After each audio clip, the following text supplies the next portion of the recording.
دوا بەدوای کۆتایی هاتنی ئۆپراسیۆن ڕزگارکردنەوەی مووسڵ نوێنەرانی عەرەبی سوننە لە کەرکووک کە لە ژێر چەتری ئەنجومەنی سیاسی عەرەبیدا کۆبوونەتەوە داوا دەکەن پەلە بکرێت لە دەستپێکردنی ئۆپراسیۆنی حەویجەدا.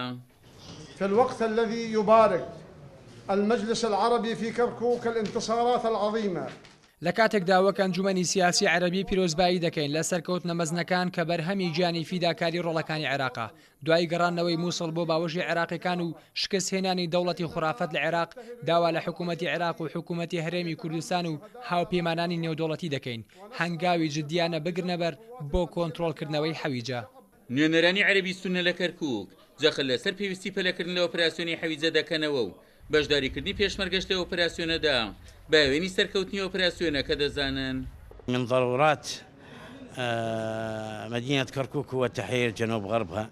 لە پێویستیەکانی شاری کەرکووک پاکردنەوەی باشووری خۆرئاوای کەرکووکە کە بە دیاریکراوی خۆی لە قەزای حەویجە و ناوچەکانی تەوروبەری دەبینێتەوە. خەڵکی ئێمە لە حەویجە دووچاری نەهامەتی و ماڵوێرانی و دەربەدەری هاتوون بەهۆی تاوانەکانی چەتەکانی داعشەوە. لەم ڕۆکەدا لە هەموو کات زیاتر پێویست دەکات حەویجە کۆنتڕۆڵ بکرێتەوە و بەشداری پێشمەرگەش دەبێتە هەوێنی سەرکەوتنەکانی ئەو ئۆپراسیۆنە. حويجة خاصرة كركوك وخاصرة تكريت وخاصرة المناطق الأخرى وخطرها يشكل خطر على جميع هذه المحافظات. حويجة مەترسی هەیە بۆ کەرکووک و دیالە و تکریتیش بۆیە لە هەر کات پێویسترە ئۆپراسیۆنی حەویجە دوانەخرێت. ڕاستە تەلعفێریش قەزایەکی عێراقیە بەڵام من وای نابینم گرنگی بە قەبارەی حەویجە بێت.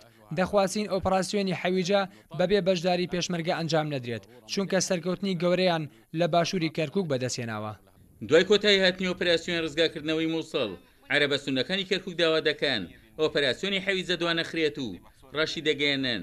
ڕاستە تەلعفەر و هەندێ ناوچەی تریان بارماوە کە لە داعش پاک بکرێنەوە بەڵام حەویجە تایبەتمەندی خۆی هەیە و ئەگەر پەلە بکرێت لە کۆنتڕۆڵکردنەوەی حەویجە مەترسیامنیەکان لەسەر کەرکووک و چەندین پارێزگای تر نامێنێت.